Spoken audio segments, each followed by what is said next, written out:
E aí, tudo bem? Aqui Mariano Buligon, acadêmico do 8º semestre do curso de Agronomia da Unijuí, na cidade de Ijuí, no Rio Grande do Sul. Trago esse vídeo para a disciplina de Plantas de Lavoura 2 a pedido do professor Ivan Ricardo de Carvalho, onde irei falar um pouco a respeito do feijão de porco, Canavalha ensiformis. Então, para começar a falar um pouco sobre a Canavalha ensiformis, o feijão de porco, vamos começar pela sua origem, né? É uma planta tropical de família das Fabaceae, amplamente cultivada nos países tropicais como cobertura verde.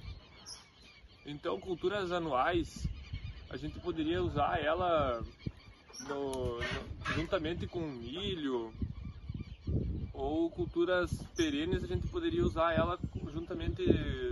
Quem é produtor de frutíferas, a gente planta ela nas entrelinhas. Ela auxilia muito para competição de plantas daninhas.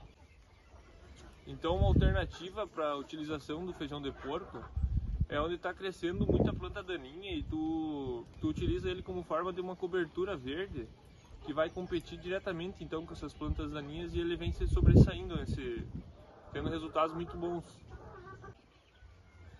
Falando então da morfologia então do feijão de porco, é uma leguminosa anual ou bianual, herbácea, muito rústica, rasteira, apresentando um crescimento ereto e determinado, de início lento, podendo atingir 1 metro, 1,5 metro de altura, e é amplamente cultivada nos países tropicais, como eu falei anteriormente, como uma alternativa de cobertura verde.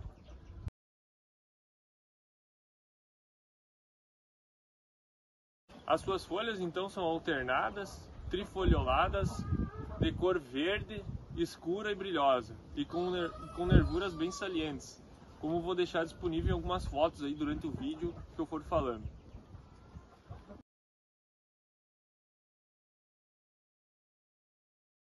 A inflorescência então da Canavalha ensiformis, ela tem umas flores que são consideradas grandes e de coloração violácea para roxa. As vagens são achatadas, largas e compridas. É característico dessa espécie, é uma vagem bem grande, com grãos bem grandes, e possui de 4 a 18 sementes.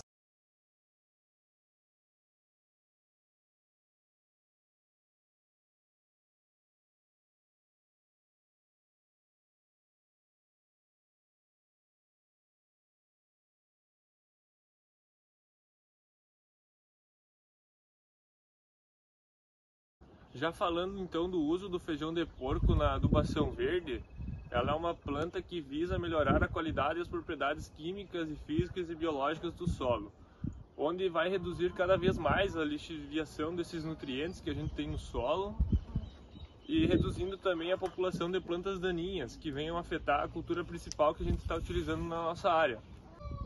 O feijão de porco então é uma planta, como eu mencionei anteriormente, que ela é uma planta de crescimento inicial muito rápido e com eficiente controle sobre essas plantas daninhas, porque ele acaba se sobressaindo, crescendo e vai se esparramando pelo solo e vai cobrindo totalmente o solo, e daí ele se sobressai e vence essas plantas daninhas com facilidade. Como cuidados então no plantio dessa leguminosa, a gente deve cuidar que ela é uma planta sensível a nematóides e doenças de solo, né? Então, como cuidados com essa planta, ela é uma planta sensível a nematóides de galha. Para a gente tentar evitar e contornar essa situação, o que a gente pode fazer é evitar o plantio dessa cultura no mesmo local várias vezes.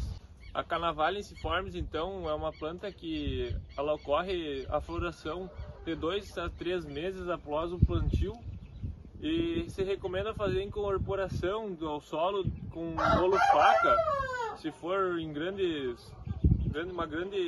grande cultivo, né, de feijão de porco, ou se for um pedacinho pequenininho, a gente mesmo pode ir lá cortar ela para fazer incorporação ao solo, e é o momento daí que ela vai começar a fazer a absorção e vai começar a se decompor. Então, sobre a produção de sementes, como até mesmo aqui eu não tenho ela para poder mostrar para vocês, para a produção de sementes aqui no Rio Grande do Sul, especialmente aqui no noroeste do estado, é uma planta pouco comentada, pouco utilizada e de pouco conhecimento.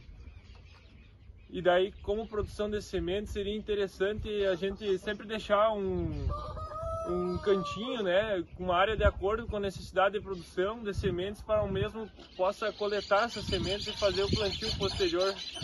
E a gente recomenda então que deve ser armazenado em temperatura em média de 26 graus.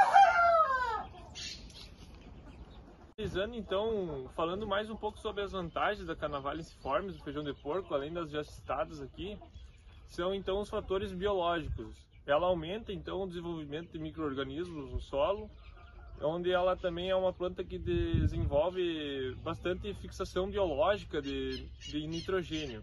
E para quem não sabe, é uma associação de bactérias que se associam às raízes das leguminosas e absorvem o nitrogênio atmosférico.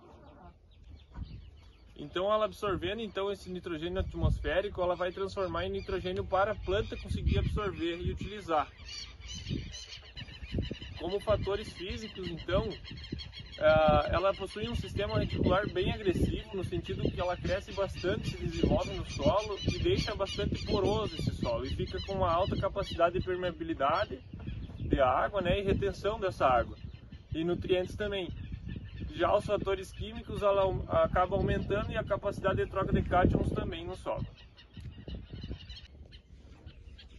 Concluindo então, e para encerrar essa nossa conversa sobre a Canavaliciformes, fica aí então que ela é uma boa alternativa para a gente utilizar em meio aos pomares, ou para uma cobertura de solo, para fazer uma ciclagem de nutrientes. Ela é uma ótima alternativa então nesse sentido. Então, eu gostaria aqui de agradecer aos meus colegas, ao professor pela oportunidade, né, de estar conversando um pouquinho sobre a Canavaliciformes, que é uma cultura pouco difundida aqui no noroeste do estado do Rio Grande do Sul. E agradecer, somente agradecer aí pela oportunidade, e até mais.